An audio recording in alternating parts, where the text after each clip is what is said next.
ሰላም ጤና ይስጥልኝ እንደምን አላችሁ ውድ የአዲስ አበባ ቱር ቤተሰቦች፣ ዛሬም በአዲስ ቪዲዮ ተመልሰናል። ዛሬ ቪዲዮአችን የሚሆነው ደግሞ ከ22 እስከ ቦሌ መድኃኔዓለም እየተሰራ ያለውን ኮሪደር አዲስ ነገር ስላለ እዛም አስፓልት የማንጠፉ ስራ እየተከናወነ ስለሆነ እሱን አፕዴት ላደርጋችሁ ነው። በትላንትናው ቪዲዮ ደግሞ የቀበና ሐይቅን እንዲሁም ደግሞ አትላስ ላይ ያለውን አርቲፊሻል ሐይቅ አስጎብኝቻችሁ ነበር። ሁለቱ የከተማችን ታላላቅ ሐይቆች በሚል ለየት ያለ ቪዲዮ ሁለቱን አቀናጅቼ ሰርቼላችሁ ነበር። ቪዲዮን ያልተመለከታችሁ ካላችሁ ገብታችሁ ተመልከቱ። ቻናሌ ውስጥ አለ። ቪዲዮን ላይክ እያደረጋችሁ ጀምሩ፣ እንዲሁም ለሌሎች እንዲደርስ ሼር በማድረግ ከዛ በተጨማሪ ደግሞ ሰብስክራይብ በማድረግ ቤተሰብ መሆናችሁን አትርሱ። ወደ ቪዲዮ እንግባ። እንግዲህ ይህ የ22 እስከ መድኃኔዓለም ያለው የኮሪደር ፕሮጀክት ከጀመረ ትንሽ ወራትን አስቆጥሯል። እጅግ አስፈላጊ የሆነ የኮሪደር ፕሮጀክት ነው። ከዚህ በፊት ብዙዎቻችሁ እንደምታውቁት ይሄ መንገድ ለመኪና በጣም አስቸጋሪ የነበረ መንገድ ነበር። አጭር የነበረችውን መንገድ እጅግ በጣም ረጅምና አሰልቺ መንገድ እንዲሆን ነበረ አድርጎት የነበረው። የመቆፋፈሩ እንዲሁም የአስፓልቱ መሸርሸር፣ አቧራማ መሆኑ አመቺ አልነበረም ለመንገድ። አሁን ይህም ታስቦ እንግዲህ በአፋጣኝ ፕሮጀክቱ እየተሰራ ይገኛል። በተለይ ከአዲስ አበባ ስቴዲየም ጋር ያለው ፕሮጀክት ኦልሞስት እያለቀ ነው ማለት ይቻላል። ወደዚህ ወደ ላይም እንደምትመለከቱት አስፓልት ማንጠፍ ስራው ተጀምሯል፣ እየተከናወነ ነው የሚገኘው። እስከ ግማሽ እስከሚሆነው መንገድ ድረስ አስፓልቱ ተነጥፏል። ወደ ላይ ነው የቀረው። እዚህ ጋር እንደምትመለከቱት ደግሞ የእግረኛ መንገድ እየተደለደለ ይገኛል። በታችኛው በስቴዲየሙ በኩል ያለውን የእግረኛ መንገድ እየሰሩ ነው። እሱን ተደልድሎ ሁሉም ነገር ተጨርሶ የእግረኛ መንገዱን እየሰሩ ነው የሚገኘው። ይህንኛው እንደዚሁ መደልደልና ለእግረኛ ለመንገድ ለማንጠፍ ምቹ የማድረግ ስራ ነው እየተሰራ የሚገኘው። የታችኛው ግን ኦልሞስት ያ ነገር አልቆ የእግረኛ መንገዱ የማንጠፍ ስራው ነው እየተካሄደ የሚገኘው። እንግዲህ ከዚህ በፊት እንደምታውቁት እዚህ መንገድ ላይ ዳር ላይ በርከት ያሉ የልብስ እንዲሁም ሱቆች ነበሩ። የልብስ ሱቆች እና የጫማ ቤቶች ምናምን ነበሩ እዚህ መደዳ ላይ እንደምታውቁት።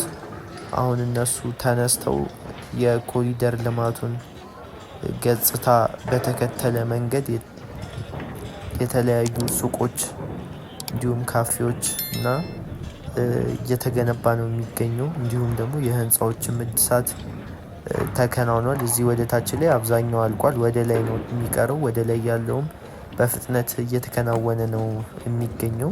እዚህ ጋር እንደምትመለከቱት አስፓልቱ ተነጥፏል። ይህ ፊት ለፊት ላይ ያለው ማሽኑ እዚህ አስፓልቱን የሚያነጥፈው ማሽን ነው እና ከታች ከዚህ ወደ ኢምፔሪያል ከሚወስደው አስፓልት ጀምሮ እስከዚህ እስካሁን እስካለንበት መንገድ ድረስ አስፓልቱ ተነጥፏል። ከግማሽ በኋላ ደግሞ በዚህ ባሉት ቀናት ውስጥ የሚነጠፍ ነው የሚሆነው። የዚህ አስፓልት መነጠፉንም ተከትሎ የእግረኛ መንገድ የሳይክል መንገድም እየተሰራ ይገኛል። እንደምትመለከቱት ቦታው ስማርት ሲቲ የመፍጠርን አላማ ይዞ የተነሳ ፕሮጀክት ስለሆነ ምንም አይነት ገመዶችም ሆነ የኔትወርክ ኬብሎች ሙሉ ለሙሉ አንደርግራውንድ ተደርገው ነው የተሰሩት። በሌሎቹ ፕሮጀክቶች ላይ እንዳየናቸው የቦሌ የአትላስ ኮሪደር ላይ እንዳየናቸው እንደነዛም ተመሳሳይ ነው። ይሄም ሁሉም ነገር በአንደርግራውንድ ነው። እዚህ በቀኝ በስተግራ በኩል የምትመለከቱት ቀዩ ትቦ እነሱ እንደዚህ ኬብሎች፣ የኔትወርክ ኬብሎች እንዲሁም የውሃ ፍሳሾች የሚያልፉበት መስመር ነው እና ይሄ ቦታ ተጠናቆ ሲያልቅ እጅግ ውብ ነው የሚሆነው። ከዛም በተጨማሪ ደግሞ ከቦሌ እስከ 22 የነበረውን የትራንስፖርት መንገላታትን የሚቀንስ ነው የሚሆነው። መንገዱ እንደምትመለከቱት ሰፋ ተደርጎ የተሰራ ነው። ዳርና ዳር ላይም በርከት ያሉ ህንጾች የሚገኙበት አካባቢ ነው። ከዛም በተጨማሪ ስቴዲየሙ አለ። አማካኝ የሆነ ቦታ ላይ ነው። ለቦሌም ለ22 አሁን ያለንበት ቦታ ላይ ቪዲዮን ላይክ እያደረጋችሁ ተከታተሉ። እንዲሁም ለሌሎች እንዲደርስ ሼር በማድረግ ከዛ በተጨማሪ ደግሞ ሰብስክራይብ በማድረግ ቤተሰብ መሆናችሁን አትርሱ። እዚህ ቻናል ላይ እንደምታውቁት የአዲስ አበባን አዳዲስ ገጽታዎች ነው የምናስጎበኛችሁ። የተለያዩ ቪዲዮዎችን እንሰራለን፣ የሪቨርሳይድ ፓርኮችን እንዲሁም ደግሞ እንደዚህ ያሉ የኮሪደር ፕሮጀክቶችን አፕዴት የምናደርጋችሁ ነው የሚሆነው። እናንተም መጎብኘት የምትፈልጓቸው ቦታዎች ወይ አፕዴት እንዳደረጋችሁ የምትፈልጉት ቦታ ካለ ኮመንት ላይ ያስቀምጡልኝ። እኔም በቻለኝ አቅም ቪዲዮ ለመስራት እሞክራለሁ። ቪዲዮን ተከታተሉ። እንግዲህ ይሄ ቪዲዮአችን እንደጀመርነው ከዚህ ከ22 ወረድ ብሎን የጀመርነው የምንመለከተውም ታች ጫፍ ድረስ ነው፣ እስከ ቦሌ መድኃኔዓለም ድረስ የቦሌ ትምህርት ቤቱንም ጋር ያለውን የፓርክም እሱንም የምናይ ነው የሚሆነው። ከዚህ በፊት እንዲሁም እሱን አሳይቻችሁ ነበር። እዚህ ቦሌ ሃይስኩል ጋር የተሰራ ፓርክ አለ። እሱ ትምህርት ቤቱን ገባ አድርገው ወደ ውስጥ ትንሽ ገባ አድርገው እዛ ጋር የመቀመጫ ቦታዎችን እንዲሁም የልጆች መጫወቻም አድርገው ተሰርቷል። እዛ አካባቢ ላይ እንግዲህ ለሰዎች መቀመጫ የሚሆን ቦታ አልነበረም ከዚህ በፊት እና ያህም አስፈላጊ ሆኖ ስለተገኘ ነው እዛ ትምህርት ቤቱን ትንሽ ወደ ኋላ ገፋ አድርገው የመናፈሻ ፓርክ የልጆች መጫወቻ የተሰራው። እሱንም ወደ መጨረሻ የማሳያችሁ ነው የሚሆነው። ይህ የምትመለከቱት አስፓልት እንግዲህ ቀጥታ ወደ ኢምፔሪያል የሚወስደው መስቀለኛ ቦታ ላይ ነው ያለ ነው። ወደ ፊት ለፊት ወደ ቦሌ ነው። ወደዚህ ደግሞ ወደ ሻላ መናፈሻ ፓርክ የሚወስድ ነው። መስቀለኛው ቦታ ላይ ነው ያለ ነው። እነዚህም እንግዲህ በአራቱም አቅጣጫ ኮሪደር ፕሮጀክቱ እየተካሄደ ነው የሚገኘው። ወደዛ ወደ ሌሎች ወደ ኢምፔሪያል የሚወስዱትንም እንዲህ ወደ ላይ የሚወስደውን መንገድ ደግሞ በሌላ ቀን ቪዲዮ የምሰራላችሁ ነው የሚሆነው። ይሄ እንደምትመለከቱት እንግዲህ ከዚህ አሁን ከተሻገርንበት ወደ ኋላ ስንመለስ ነው የአስፓልት ማንጠፍ ስራው እየተከናወነ የነበረው። አሁን ከዚህ በታች ደግሞ ያለው እስከ ግማሽ አስፓልቱ ተሰርቷል። ከዚህ አሁን ያለንበት ቦታ ላይ ነው የሚቀረው። እሱንም የሚያነጥፉ ነው የሚሆነው። ከዚህ በኋላ መደረብና በቀለም ይሄ የመክፈያ ቀለም የማድረግ ስለሆነ የቀራቸው ይህም ቦታ ጠርገው ቀጥታ ዋናውን አስፓልት ወደ ማንጠፍ ነው። ያንን ነው ግን የመጀመሪያው ድራቢ አስፓልት ስለሚኖረው ነው አሁን ከዚህ ነው እኩል ለማድረግ ነው ያንን ነው ቀድሞ የተደረገው። እንደምታዩት ስቴዲየሙም እንግዲህ እየተጠናቀቀ ነው የሚገኘው። ግቢውንም የማስዋብ ስራም በፍጥነት እየተካሄደ ነው የሚገኘው። እንዲህ የፓርክ ቦታዎች፣ የመዝናኛ ቦታዎችም እንዲሁም የመኪና ፓርኪንግ ኤሪያዎችም እየተሰሩ ነው የሚገኘው ስቴዲየም ውስጥ። እንግዲህ ስቴዲየሙ ሙሉ ዙሪያውን ማለት ይቻላል በፕሮጀክት የሆነ ቦታ ነው። ከተማችን ላይ እየተሰሩ ካሉ ትልልቅ ፕሮጀክቶች እዚህ አካባቢ ላይ ነው የሚገኙት። የኮሪደር ፕሮጀክት አለ፣ የስቴዲየሙ ፕሮጀክት አለ። ደግሞ ከዛ በተጨማሪ ደግሞ ስቴዲየሙን የማስዋብ ፕሮጀክትም አለ። እዚህ ጋር እንደምትመለከቱት ፊት ለፊት ላይ ቅድም እንደነገርኳችሁ የእግረኛ መንገዱ ያው ተጠርጎ አሁን ለማንጠፍ ምቹ ሆኗል። ከዛም በተጨማሪ የሳይክል መንገዱ እሱ ተሰርቷል፣ ተገንብቷል። አስፓልት የሳይክል አስፓልቱ ተነጥፎ ያ ራበር የሚባለው ነገር ነው የሚቀረው፣ ከላይ የሚነጠፈው ከለር ያለው ማለት ነው። ወይ በቀይ ወይ በሰማያዊ እሱ ነገር ነው የሚቀረው። እንደምትመለከቱት በቃ ይሄ እግረኛውን ለማንጠፍ ምቹ ነው። እዚህ ላይ ያህንን የሲሚንቶ ሌየር አለ የሚደረግ እሱን አድርገው ቅርጽ አስይዘው ነው የእግረኛ መንገዱን የሚሰሩት። እዚህ ወደፊት ላይ ትንሽ ሄድ እንዳለን እሱን የምትመለከቱት ነው የሚሆነው። እዚህ አካባቢ እንግዲህ በርከት ያሉ ተለቅ ያሉ ህንፃዎች አሉ፣ በመገንባት ላይም ያሉ ተገንብተውም ያለቁም አሉ። ይሄ አብዛኛውን ጊዜ እንግዲህ የተለያዩ ቢሮዎች እና የሱቆች መገኛ የሆነ ቦታ ነው። ይሄ ቅድም ስላችሁ የነበረው የእግረኛ መንገድ የሚገነባበት ነው።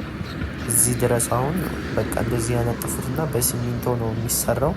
ከዛ በኋላ ከላይ ነው በዲዛይን የሚደረገው። እዚህ ፊት ለፊት ላይ ሸራ ያነጠፉት ቦታ ላይ እንደምትመለከቱት እንትን ተነጥፎበት ነው አቧራ ምናምን እንዳይቦንበት ተብሎ። እዛች መሀል ላይ ያለችው ደግሞ በእንጨት ክፍት የሆነችው ደግሞ ለአይነ ስውራን የምትመራቸው መንገድ ናት። እሷም ከዚህኛው ጋር አብራ ተያይዛ የምትሰራ ነው የሚሆነው። እንደምትመለከቱት እዚህ ጋር በቃ ተነጥፎ አልቋል። ወደ ታችና ትንሽ ወደ ላይ ደግሞ ትንሽ ይቀረዋል። ቦታው አሁን ስቴዲየሙ ጋር ደርሰናል። የስቴዲየሙም አጥሩ ግንባታው እየተከናወነ ነው የሚገኘው። እንዲሁም ግቢውን የማስዋብ ስራም እየተሰራ ነው የሚገኘው። ከዛ በተጨማሪ የፓርክ ማረጊያ ቦታዎችንም እየተሰሩ ነው የሚገኘው። ቪዲዮ አላለቀም። ቪዲዮውን እስከ መጨረሻው ድረስ ተከታተሉ። ቅድም እንዳልኳችሁ እስከ መጨረሻው እስከ ቦሌ መድኃኒዓለም ድረስ ነው ማብቂያችንን የምናደርገው። ከዛም ከቦሌ መድኃኒዓለም በፊት ደግሞ የቦሌ መሰናዶ ትምህርት ቤት ጋር የተሰራውን ፓርክ አለ፣ የልጆች መጫወቻ፣ እሱን የማሳያችሁ ነው የሚሆነው። እንዲሁም ደግሞ የስታዲየሙ በጀርባ በኩል የሚሰራለት አስፓልት አለ፣ እሱንም ማሳያችኋለሁ። የዚህን የኮሪደር ፕሮጀክት መጨረሻውንም እስከ ጫፍ ድረስ ሂጄ ነው ማሳያችሁ። ለዛም ቪዲዮን እስከ መጨረሻው ድረስ ተከታተሉ። ቪዲዮን ስትመለከቱ ላይክ ማድረጋችሁን አትርሱ። እንዲሁም ደግሞ ለሌሎች እንዲደርስ ሼር በማድረግ ከዛ በተጨማሪ ደግሞ ለዚህ ቻናል አዲስ ከሆናችሁ ሰብስክራይብ በማድረግ ቤተሰብ መሆናችሁን አትርሱ። በዚህ ቻናል ላይ እንደምታውቁት የአዲስ አበባን አዳዲስ ገጽታዎች የማስጎበኛችሁ ነው የሚሆነው። ሁል ጊዜ ለየት ባሉ ቪዲዮዎች ነው የምንቀርበው።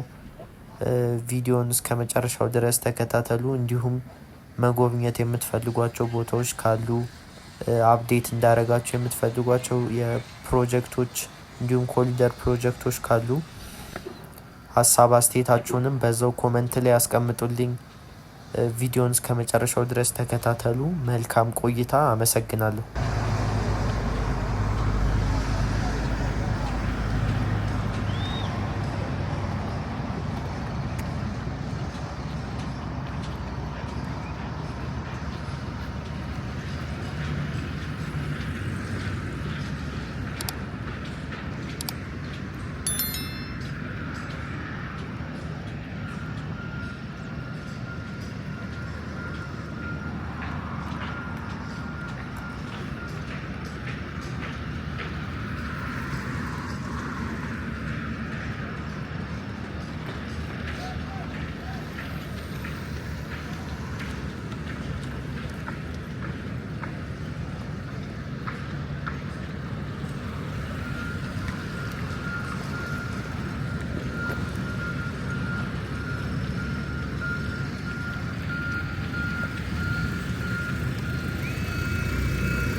Also ohne Ernst.